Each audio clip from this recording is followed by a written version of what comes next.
There are towns in the Canadian West where winter arrives not as a season, but as a verdict. The sky goes flat and white, the river locks itself under ice, and the distances between homesteads become something you measure, not in miles, but in the particular quality of your own silence. In towns like that, what people carry inside them tends to show. There is nowhere else for it to go. In Harwick, Alberta, in the autumn of 1891, the person everyone carried some awareness of was Margaret Holt. She was 28 years old, the schoolteacher who had come from Red Deer 3 years earlier and stayed.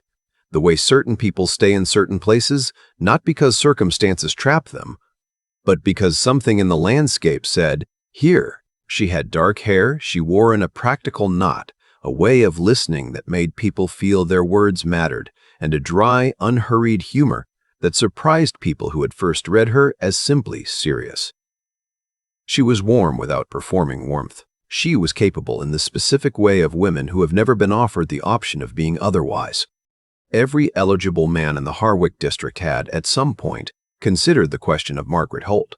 Several had done more than consider. There had been Sunday dinners, careful conversations, one memorable evening where Robert Ainsley, who owned 300 head of cattle and had never been refused anything in his adult life, had driven 14 miles in the November cold specifically to ask if he might call on her. Margaret had thanked him genuinely and declined without cruelty, which was somehow worse than cruelty because it gave him nothing to argue with.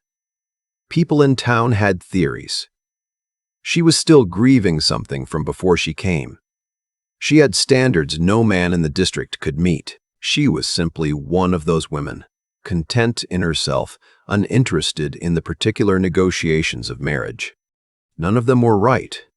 The answer was simpler than any of those theories and considerably more inconvenient. It had a name, and the name was Thomas Brewer, and he was the only man in Harwick who had never once considered trying. What no one knew, not even Thomas, was that time was starting to quietly run out. Thomas Brewer was 32 years old and ran the sawmill on the east edge of town that his father had built and his father's poor planning had nearly destroyed. He had spent 7 years making it solvent again through the specific combination of stubbornness and early mornings that Albertans tend to mistake for a personality. He was not the most prosperous man in the district. He was not the most prosperous man in the district. He was not the most polished. He had a quality of stillness about him. The stillness of someone who does not speak unless he has something to say, which some people found reassuring and others found unnerving, depending on what they were used to. He was, without argument, honest. Not honest in the way people say when they mean blunt. Honest in the way that meant he would tell you when he thought you were making a mistake, and also tell you first when he thought you'd done something right. He and Margaret had arrived in Harwick the same autumn, 3 years apart in age and only a few months apart in timing. They had fallen into the easy company of two people who understand each other without having to explain themselves first. He fixed the schoolhouse stovepipe the winter it started leaking smoke into the classroom. She had saved a seat for him at the harvest supper without being asked. They talked the way old friends talk, easily, with a shorthand of people who have paid attention to each other for a long time. He looked at Margaret Holt the way you look at the northern lights, with complete appreciation and no thought whatsoever that they were something you could reach. He came by the schoolhouse on a Thursday afternoon in October to drop off a cord of wood before the first hard frost. She was still inside, marking papers at her desk, the low afternoon light coming through the west-facing window and doing something particular to the room. He knocked on the door frame. She looked up. "Thomas," she said, "you didn't have to do that today." "Cold's coming early," he said. "Figured it was better before than after. I'll put the kettle on." "I can't stay." He didn't stay. He stacked the wood, touched the brim of his hat, and walked back down the road toward the mill. Outside the schoolhouse gate, he nearly walked into Frank LaRue, who had been refused by Margaret 18 months ago, and was entirely philosophical about it by now, which is the only dignified option available. Frank looked at Thomas. Then he looked back at the schoolhouse. Then at Thomas again. "You know," Frank said, "for a man who works with lumber, you have an unusual talent for not seeing what's directly in front of you." Thomas looked at him with genuine confusion. The wood stacked fine. Frank looked at the sky with the expression of a man surrendering something. It is, he said, absolutely. Good evening, Thomas. But Frank was thinking about something Thomas didn't know, that Henry Gallagher, the new land agent who had arrived from Calgary in August, with a decent income and the manners of someone who had grown up with more options, had been asking careful questions about Margaret Holt for the past 3 weeks. Not the casual questions of a man making conversation, the deliberate kind. The harvest social was held in the Harwick Community Hall on the last Friday of October. Margaret had made a pie that her students' mothers had been requesting the recipe for since the spring, and she arrived with it, and with the composure of a woman who has learned to move graciously through evenings she did not especially choose. The requests to dance came quickly. She accepted several, because refusing would have made the room uncomfortable, and she had never been someone who made rooms uncomfortable if she could help it. Henry Gallagher arrived an hour in. He was 38, from Calgary, with the particular confidence of a man who has always been considered a good prospect and knows it without being offensive about it. He was good-looking in the conventional way that becomes invisible after 20 minutes, and charming in the way that requires you to keep paying attention for it to work. He asked Margaret to dance. She accepted because the alternative was an explanation she didn't want to give in the middle of a community hall. He was a good dancer.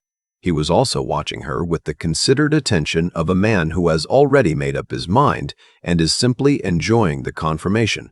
It was not unpleasant. It was, she thought, the look of someone who sees what he wants and intends to have it, which is its own kind of flattery, and which also had nothing to do with her specifically, not really. She recognized the difference.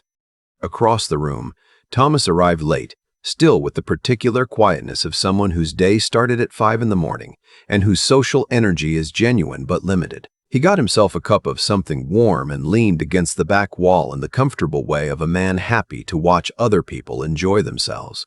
He saw Margaret dancing with Gallagher. He thought, vaguely, that she looked like she was being patient in a way she was too polite to name. She caught his eye across the room. She smiled. Not the public smile she'd been distributing all evening, the other one, the quick, specific one that was only ever for him. It was there for 2 seconds and then gone. He smiled back. Then Roy Stadnick materialized at his elbow wanting to talk about a lumber order for his new barn, and Thomas turned his attention to that with the easy compliance of a man who doesn't understand that he just walked past something important. Across the room, Margaret watched him turn away. Then she looked back at Henry Gallagher, who was watching her with that careful, deliberate attention. And for the first time, she let herself feel something she had been keeping at a careful distance. Not panic, something quieter and colder than that. The first real possibility that waiting might not be a strategy that works indefinitely. 4 days after the social, Margaret was grading a set of arithmetic tests on the schoolhouse steps in the thin autumn sun when her landlady, Ruth Pickett, came to tell her that Henry Gallagher had stopped by the boarding house asking when might be a good time to call. Ruth said it the way she said most things, which was directly and with the faint air of someone delivering information they consider useful whether or not you want it. He seems steady, Ruth offered. He seems like he's decided something, Margaret said. Is that bad? Margaret looked at the arithmetic test in her hand without seeing it. Not bad, she said, just not what I was hoping for. Ruth, who had known Margaret for 2 years and understood her with the accuracy of someone who pays attention, sat down on the step beside her. Is there someone you were hoping for instead? Margaret looked at the road at the end of the yard, at the direction of the sawmill. There is, she said. He just doesn't seem to know that he's an option. Ruth followed her gaze. Thomas Brewer, she said, not a question. He looks at me like I'm the Aurora Borealis, Margaret said. Like something worth watching that you'd never think to actually reach for. Ruth was quiet for a moment. How long have you been waiting? Margaret folded the arithmetic test carefully. Long enough to know I can't wait much longer. She meant it when she said it, which was new. Frank LaRoe found Thomas at the mill on a Monday and told him plainly, the way Frank told most things, which was why Thomas had always trusted him. Henry Gallagher is going to ask to formally call on Margaret Holt, Frank said. Probably within the next 2 weeks. He's been asking around. He's serious. Thomas was fitting a new blade into the mill frame. He didn't look up right away. Where did you hear that? From Ruth Pickett, who heard it from Gallagher himself when he stopped by the boarding house. He wasn't hiding it. Frank leaned against the door frame. I'm telling you because you're my friend, and also because you are, with genuine affection, the most oblivious man I have ever personally known. Thomas straightened. He looked at Frank. What does Gallagher calling on Margaret have to do with me? Frank looked at him with the patience of a man who has been saving this conversation for 2 years. Thomas, he said, Margaret Holt has turned down every man who has asked her since she came to Harwick. Robert Ainsley, Pete Gaudry, me. He paused. There is a reason for that, and the reason has been standing in this sawmill, cutting lumber and being entirely unaware of itself for 3 years. The mill was very quiet. Outside, the wind moved through the spruce trees. She'd never, Thomas started. She has, Frank said. She's been waiting for you to figure out that you're the reason, and Gallagher doesn't know that. And if you don't do something in the next 2 weeks, she's going to have to make a different kind of decision, because that's the only fair thing for her to do. He pushed off from the doorframe. I've said what I came to say. He left. Thomas stood in the sawmill for a long time after that, the particular stillness of a man whose understanding of something has just rearranged itself completely. Margaret Holt, 3 years of easy company and borrowed warmth and that smile across the community hall that he'd filed away without looking at directly, because looking at it directly would have required him to know what to do with it. Gallagher, 2 weeks. He picked up the blade fitting he'd set down. Then he set it down again. Some things, when you finally allow yourself to see them, make all the other tasks feel very small. It happened on a Wednesday afternoon, 5 days later. Margaret was walking back from the post office when she passed the narrow lane beside the general store where Thomas sometimes left his wagon when he came into town for supplies. He was there, loading feed sacks, coat open against the cold, moving with the unhurried efficiency of someone who has done a task so many times it no longer requires thought. She stopped, because she always stopped when she had a reason, because any conversation with him was better than no conversation. They talked. The cold. The Henderson boys' essay about Confederation, which had been surprisingly good. The first snow, which was coming any day now, which it always was this time of year in Alberta. Then Thomas set down the feed sack he was holding and looked at her. Really looked, the way he did sometimes when he forgot to be casual about it, when the steadiness slipped just enough to show what was underneath. And something shifted in his expression that she hadn't seen before. Not quite recognition, something more necessary than that. He took a breath, and then, before whatever had arrived in him could think better of it, he said her name. Margaret. She waited. I heard about Gallagher, he said. I know I have no right to say anything about it. I know that. I've had no right to say anything for a long time because I never said what I should have said, and that's my own fault and nobody else's. He looked at his hands, then back at her. But I need to tell you something before you make any decisions. Something I should have told you a long time ago, when I had more time and less reason to. The lane was cold and quiet. Someone was hammering somewhere down the street. She waited.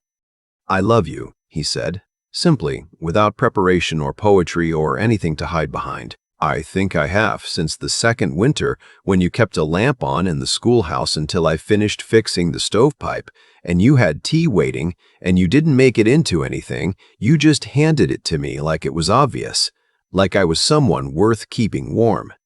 A pause. I convinced myself it was impossible, because you could have anyone, and I'm a man with a sawmill and cold hands and no particular gift for saying the right thing. But I was wrong to convince myself, and I know that now.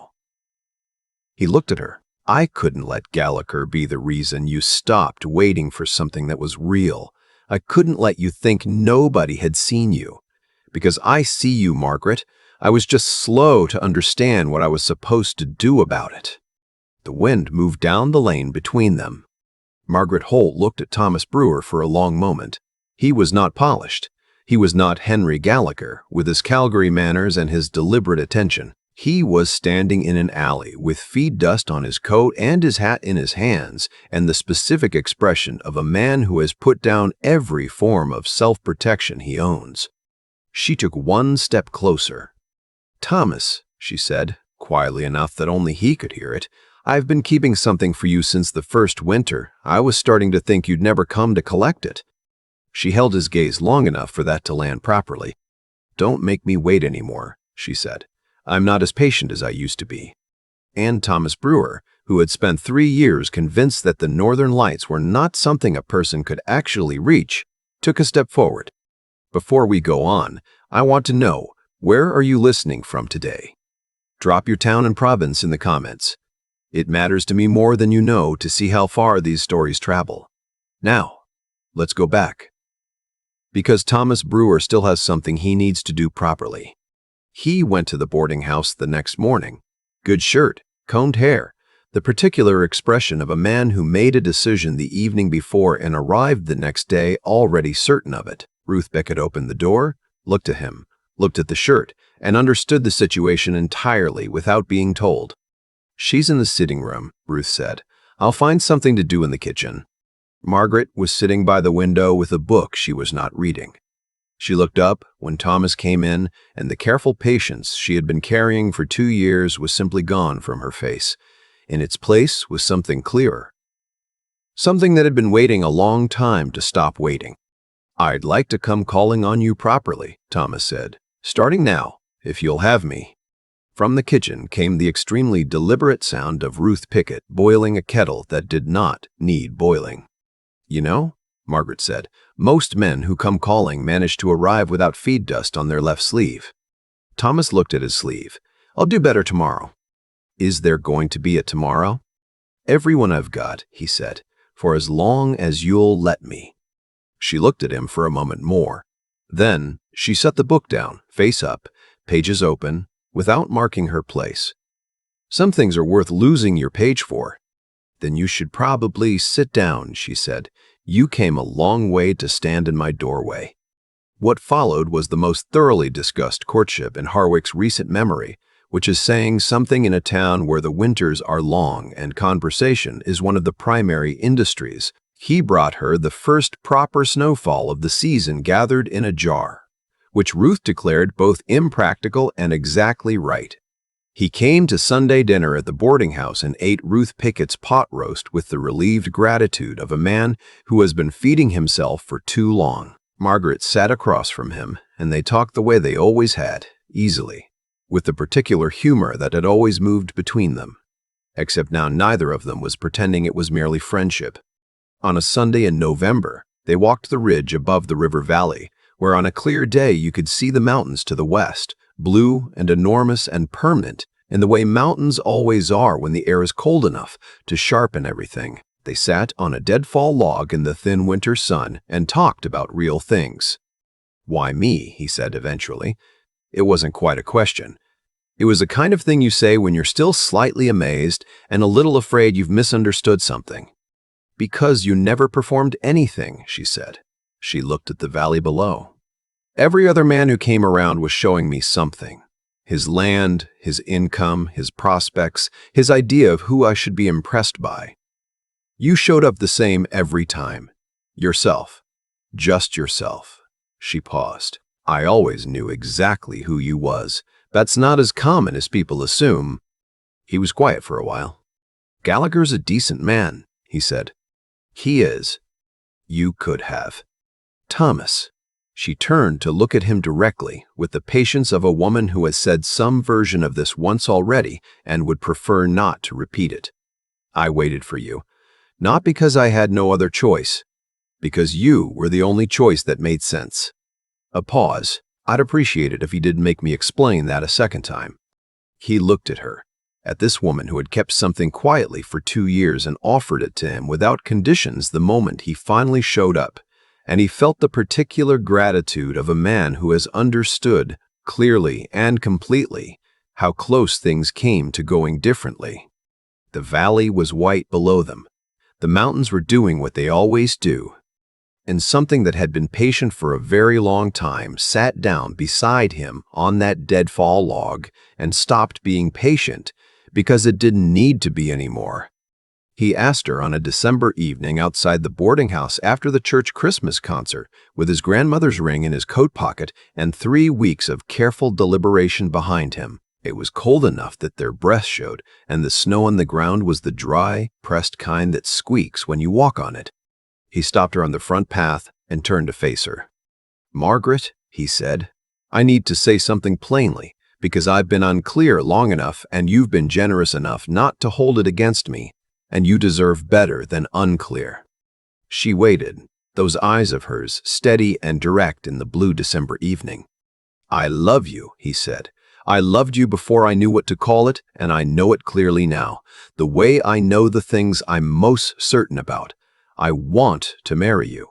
I want to be the person you come home to for the rest of the time we have." A pause. "I know I was slow. I'm trying to make up for that. Will you let me?" Margaret looked at him.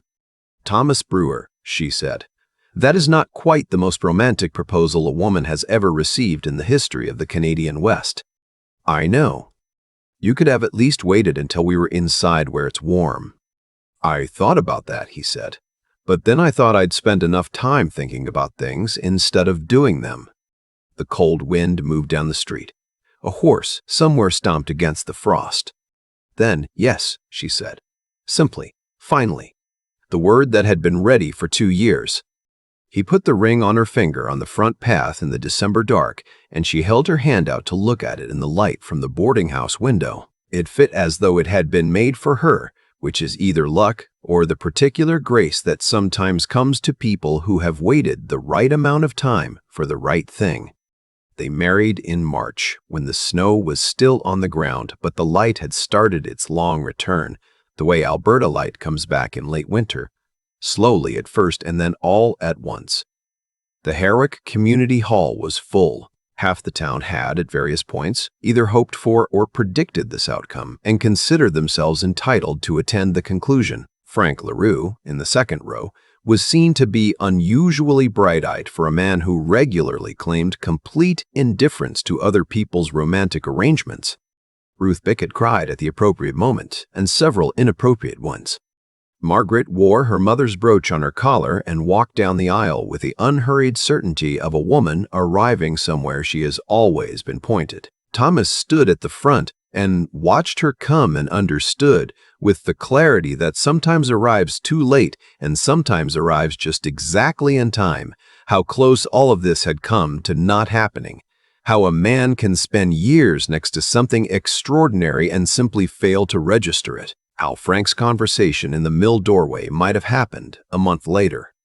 How Margaret's patience, which was real and genuine, was not infinite and had never been promised to be. He was not going to misunderstand his luck. The years that followed were built from honest work and the specific warmth of two people who like each other, which is rarer and more durable than people account for. The sawmill did well. Margaret taught until the first baby came, and then taught again 3 years later, when her mother-in-law proved both willing and reliable. Thomas learned quickly that on matters of household accounts, timing, and who in town was likely to cause problems, Margaret was simply correct, and arguing was an inefficient use of everyone's time. He didn't argue. Their son arrived in the second year. They named him Arthur, a quieter child who watched things before he engaged with them, his father's way of moving through the world in a smaller body. Their daughter came in the 4th year. They named her May. She was funny in the specific way Margaret had always been, dry and unhurried, which made the house considerably louder once she was old enough to apply it. On a summer evening in their 7th year together, Margaret was in the kitchen garden picking the last of the beans before the evening came in, cold, the Alberta sky going pink and gold over the spruce trees. The mountains far to the west holding their snow even in July. Thomas came to the gate from the mill road, still in his work clothes, and stopped at the garden edge to watch her. She was humming. She always hummed at the repetitive work. She noticed him, straightened. "You're staring," she said. "I know. You never used to stare." "I used to not know what I was looking at." He came through the gate and across the garden. I've corrected that. She smiled. The real one. His one. The one he had seen for the first time across a community hall in October, and which he now understood had always been waiting for him to understand what it meant. He took the bean basket from her hands and set it on the ground and held her in the pink evening light. She rested her head against his shoulder. Through the kitchen window came the voices of Arthur and May disputing something with the passionate certainty of children who have inherited stubbornness from both their parents and consider this a gift. Thomas held his wife in the late summer light and thought about Frank LaRue in the mill doorway on a Monday morning. About Henry Gallagher, about all the ways the whole thing could have gone differently and didn't, and how the difference was less about fate than about one man finally looking at what was right in front of him. He pressed his lips to the top of her head. "I see you," he said quietly. She didn't ask what he meant. She had always known. She'd been waiting for years for him to say it out loud. Years later, when May was old enough to ask difficult questions and young enough to still ask them of her mother directly, she asked one afternoon in the kitchen while they were making the apple cake that had become something of a family expectation every autumn. The question came sideways, the way May's questions usually did. "Mama, how did you know Papa was the one before he knew?" Margaret worked the dough for a moment, thinking about how to answer honestly without making it sound either more romantic or more painful than it actually was. "He never showed me a version of himself," she said finally. "Every other man who came around was presenting something, his prospects, his standing, what life with him would look like. Your father just showed up. The same every time. The same man on a good day and a hard day and a day when nothing worked the way it was supposed to." She paused. "You know who someone is when they're not performing. That's a rarer thing than people think." May considered this, but you almost gave up because of Mr. Gallagher. "Yes," Margaret said honestly, "almost." She handed May the rolling pin. "That's the part I want you to hold on to," she said. "Not the happy ending, the almost." She looked at her daughter. "Know what you want. Don't perform for anyone. And if the person you're waiting for is slow, give him time, but not forever. At some point, you say the true thing. You give him the chance to show up." A pause. "And if he doesn't?" "You know, and you move forward." "What if he does?" May asked. Margaret smiled, set her hands over her daughter's on the rolling pin. "Then you get this," she said simply. The kitchen. The autumn light through the window. The sound of Thomas outside splitting wood with Arthur watching, pretending to help. The smell of apples and brown sugar and 7 years of a life built out of 2 people choosing each other daily. "And this," she added, "is worth the wait." Margaret Holt had waited, but she had not waited passively.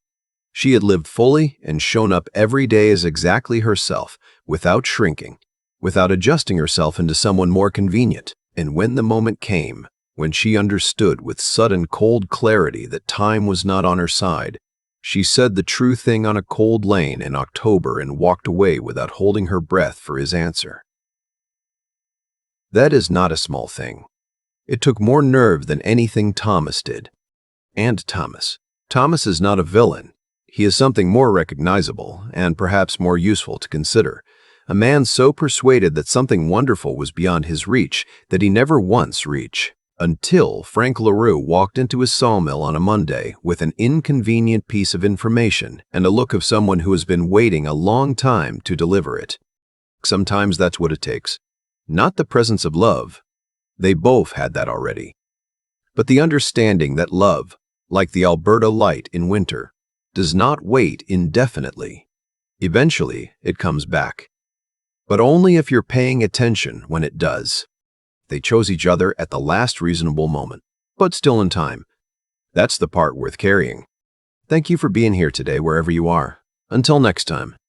I think about Margaret a lot, not the ending, the almost.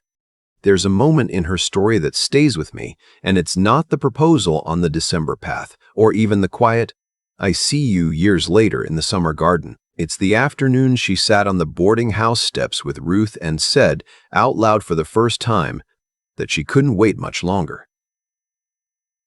That small act of honesty, not dramatic, not angry, just clear, was the thing that changed everything. Because it changed her first, before Thomas ever showed up in that lane, before Frank ever walked into the sawmill. Margaret had already decided to stop pretending that patience alone was enough.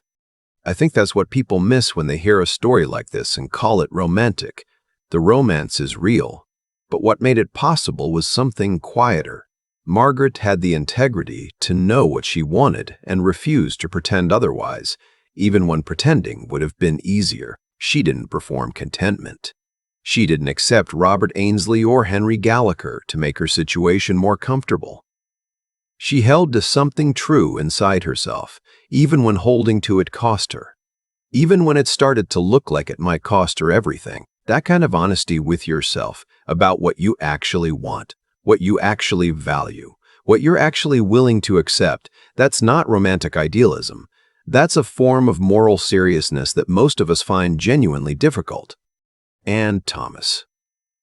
Thomas had to get smarter about himself before he could be any use to anyone. Not more charming, not wealthier, not more polished. Just more honest about what he was actually feeling and why he'd been so willing to convince himself it was impossible. Frank gave him the information, but Thomas had to do something with it. He had to look at his own avoidance clearly enough to stop hiding behind it. That takes a particular kind of clear-eyed self-awareness that doesn't come easily to people. The willingness to say, I was wrong about this. I've been wrong about this for years, and now I'm going to do the harder thing instead of the comfortable one. What I find myself thinking about most, though, is the years in between. The part of the story that isn't in the story, all the ordinary mornings Margaret got up and taught her students and came home and read by the window and chose, quietly, not to settle. That's not waiting, not really. That's perseverance in the unglamorous sense, the kind that doesn't look like anything from the outside, the kind that requires you to keep going without any guarantee that it's going to mean something. She did that, for years, without a sign. And then she said the true thing in a cold October lane and walked away without holding her breath, and trusted that she'd done what she could. I think that's worth holding on to, not as a formula, not as a promise that it always works out, but as a reminder that the people who end up living honestly, with themselves, with the people they love, with the life they've actually chosen, tend to be the ones who were willing to do all three things at once, know what they value, see themselves clearly, and keep going anyway, even when it was easier not to. Margaret knew. Thomas learned. And between the two of them, they built something real. That, I think, is the whole of it.